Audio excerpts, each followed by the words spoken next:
Welcome back. Jubilee hills ప్రచార హోరు పీక్స్కి వెళ్తోంది. ప్రధాన పార్టీల స్టార్ క్యాంపెయినర్స్ అంతా కూడా జూబ్లీ హిల్స్లోనే ఉంటున్న సిచ్యువేషన్. సో మరి జూబ్లీ ప్రజలు ఎవరి వైపు ఉండబోతున్నారు, ఎవరిని గెలిపించబోతున్నారు?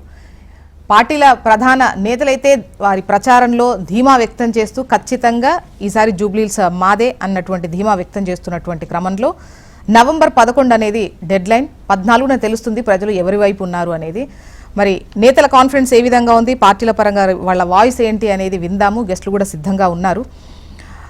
డాక్టర్ రాకేష్ చిరుమిల్ల గారు, వీరు బీఆర్ఎస్ సీనియర్ నాయకులు. నమస్తే అండి, welcome to the debate. Rakesh గారు. ఎండల లక్ష్మీనారాయణ గారు, మాజీ ఎమ్మెల్యే, బీజేపీ సీనియర్ నాయకులు. నమస్తే Lakshminarayana sir, good morning, welcome to the debate. నమస్తే అండి. ముందుగా లక్ష్మీనారాయణ సార్, మీ దగ్గర నుంచే స్టార్ట్ చేస్తా.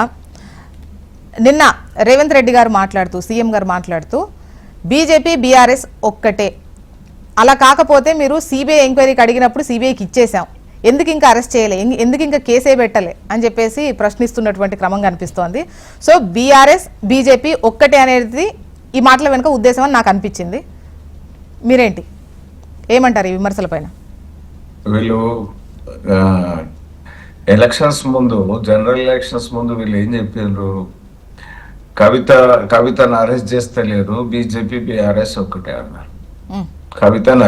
కవితను అరెస్ట్ చేసింది దర్యాప్తు సంస్థలు సమయానుసారంగా కవితను అరెస్ట్ చేసి, ఇవాళ జూబ్లీ హిల్స్ ఎలక్షన్స్ వచ్చినాయి. బీఆర్ఎస్ ఏమో కాంగ్రెస్ బీజేపీ ఒకటే అంటున్నాం, కాంగ్రెస్ ఏమో బీజేపీ బీఆర్ఎస్ ఒకటే అంటున్నారు. బీజేపీ వాళ్ళు బీఆర్ఎస్ కాంగ్రెస్ ఒకటే అంటున్నారు. ఎస్, అంటే ఏదైతే 100 రోజుల్లో దీన్ని కాళేశ్వరం గురించి ఇచ్చేస్తామని చెప్పిన వాళ్ళు దాదాపు ఒకటిన్నర సంవత్సరాలు కాదు, ఇంకా ఆ పైనే దాదాపు ఒక సంవత్సరం 8 నెలల పాటు దీన్ని మోక్ష కలిగించినటువంటి వాళ్ళు అనేక విషయాల్లో ఏదైతే మనం చూసినాం. వాళ్ళ పరిధిలో ఉన్నటువంటి ఫోన్ ట్యాపింగ్ కేసు విషయంలో ఏ రకంగా పత్రికల్లో పతాక శీర్షికలో దీని వెనక ఎవరున్నారు అని చెప్పాను. ఆఖరికి ఏడున్నది ఆ కేసు మనం చూస్తామని. అందుకని కాంగ్రెస్ బీఆర్ఎస్ అవగాహన అనేటువంటిది మనకు కనబడతా ఉంది. గతంలో కాంగ్రెస్ బీఆర్ఎస్ కలిసి కొట్లాడినాయి. ఇవాళ కాంగ్రెస్ బీఆర్ఎస్ ఆ రోజు కలిసి టిఆర్ఎస్ గా ఉన్నప్పుడు కలిసి కొట్లాడినాయి అవగాహన విషయంలో. ఇవాళ ఉన్నటువంటి చంద్రశేఖరరావు గారు కాంగ్రెస్ నుంచే రాజకీయ జీవితాన్ని. లక్ష్మీనారాయణ సార్, ఇప్పుడు పోనీ వాళ్ళు ఏం చేయలేదు, కుమ్మక్కయ్యారు, కలిసే వాళ్ళు ఒకటే ఇలా అనుకున్నా కూడా ఇప్పుడు కేసీఆర్ కేటీఆర్లను అరెస్ట్ చేయలేదు ఎందుకు? కాళేశ్వరంకు సంబంధించి మీరే సిబిఐ ఎంక్వైరీ అడిగారు, మాకు ఇస్తే క్షణాల్లో అయిపోతుంది అన్న విధంగా మాట్లాడారు. ఇచ్చాం కదా, ఇంతవరకు కేసు ఏది అని అడుగుతున్నారు వాళ్ళు. ఇప్పుడు వారు మంత్రివర్గంలో అజరుద్దీన్ గారిని తీసుకున్నారండి. అజరుద్దీన్ గారి మీద సిబిఐ ఛార్జ్ షీట్ ఉన్నది. అజరుద్దీన్ మీద ఇవాళ సిఐ ఏదైతే 20 కోట్లకు సంబంధించినటువంటి కేసు నడుస్తూ ఉన్నది. హైదరాబాద్ క్రికెట్ అసోసియేషన్ సంవత్సరాలు అజరుద్దీన్ మీద ఆరోపణలు ఎప్పుడు వచ్చినాయి? 2002లో కేసు నమోదైంది. దానికి సంబంధించి వారు మాట్లాడారు. వాళ్ళ 3 నెలల సమయం అనేటువంటిది తక్కువ సమయం, ఓకే, ప్రొసీడ్ కావాల్సింది. కానీ సిబిఐ అనేటువంటిది ఊరికే వదిలిపెట్టదు, తప్పనిసరిగా ఆయన కోరిక నెరవేరుతుంది. వాళ్ళ ఖచ్చితంగా కాళేశ్వరానికి సంబంధించినటువంటి ఏదైతే జరిగినటువంటి కుంభకోణం ఆమూలాగ్రం దర్యాప్తు జరుగుతుంది. జరిగినాక దోషులను ఇక్కడ కూడా వదిలిపెట్టేటువంటి అవకాశం. లక్ష్మీనారాయణ సార్, మరో క్వశ్చన్. ఇప్పుడు కాంగ్రెస్ బీఆర్ఎస్లు ఓడిస్తేనే హైదరాబాద్ కు రక్షణ, ఒక విధంగా చెప్పాలి అని అంటే ఆ పార్టీలు మజ్లిస్ ను పెంచి పోషిస్తున్నాయి అంటే దీన్ని ఎలా అర్థం చేసుకోవాలి? అంటే ఇది ఒక్కటే లైనా? మీరు గతంలో కాంగ్రెస్ లో ముఖ్యమంత్రుల అధికార మార్పిడి కోసం మత కలహాలు జరిగినటువంటి పరిస్థితి చూసినాం. మరొకటి ఏసీపీ కృష్ణప్రసాద్ను కమ్యూనల్ రైట్స్ ను కంట్రోల్ చేస్తున్న స్థితిలో ముజీబు ఆ,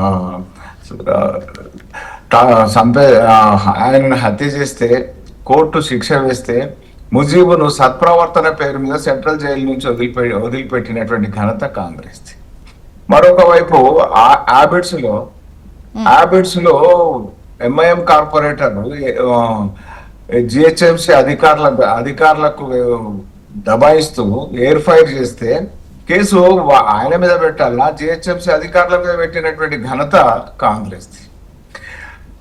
ఉస్మానియా హాస్పిటల్లో ఇప్పుడు లక్ష్మీనారాయణ గారు ఇప్పుడు మజ్లిస్ ఎంఐఎం అనేది అదేమన్నా నిషేధించబడ్డ పార్టీయా, లేకపోతే అంటే వాళ్ళ సపోర్ట్ తీసుకునేటువంటి విషయంలో కొన్ని ఎక్కడ ఏ సందర్భం ఉంటే ఆ సందర్భాన్ని బట్టి పార్టీలు గెలుపు కోసం పొత్తులు పెట్టుకుంటాయి, కలిసి వెళ్తాయి.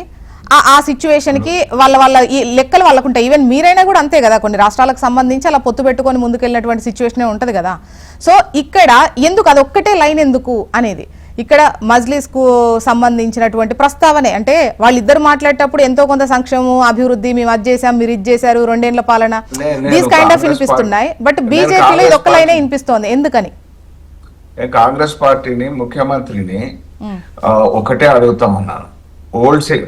ఓల్డ్ సిటీకి రాష్ట్రానికి మొత్తానికి తేడా ఉందా? అక్కడ ప్రత్యేకమైన చట్టం ఉందా? అక్కడ నల్లా బిల్లులు ఎందుకు వసూలు చేయరు? అక్కడ పర్మిషన్ల విషయంలో ఎందుకు అడగరు?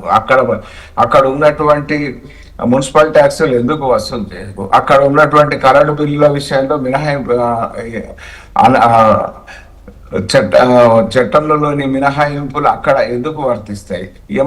ఈ రకమైనటువంటి పరిస్థితులు ఎందుకు ఉన్నాయి అంటే ఈ ఎంఐఎం కాంగ్రెస్ దోస్తాని ఏ రకమైనటువంటి స్థితికి పోతుంది? ఎందుకంటే మొన్నటి వరకు అధికారంలో ఉన్న బీఆర్ఎస్ ఎంఐఎం దోస్తాని, ఇవాళ అంతకుముందు ఉన్నటువంటి కాంగ్రెస్ ఎంఐఎం దోస్తాని ఈ రకమైనటువంటి పరిస్థితులకు కారణం అవుతుంది. ఇది సమంజసం కాదు. ఓల్డ్ సిటీ వాతావరణాన్ని జూబ్లీ హిల్స్ కు తీసుకొచ్చేటువంటి పరిస్థితి వద్దు. ఎంఐఎం ఏదైతే కాంగ్రెస్ ఎంఐఎం మరో రూపమే కాంగ్రెస్ అనేటువంటిది చాలా స్పష్టంగా ప్రజలకు అర్థమవుతా ఉన్నది. కాంగ్రెస్ లో ఓడించాల్సినటువంటి అవసరం ఉంది. ఇప్పుడు 3 పార్టీలు ఒకటే అంటారు, బీఆర్ఎస్ ఎంఐఎం కాంగ్రెస్ కలిసి అక్కడ జూబ్లీ హిల్స్ దగ్గర పోటీ పడుతున్నాయి బీజేపీతోని. ఎస్, ఇప్పుడు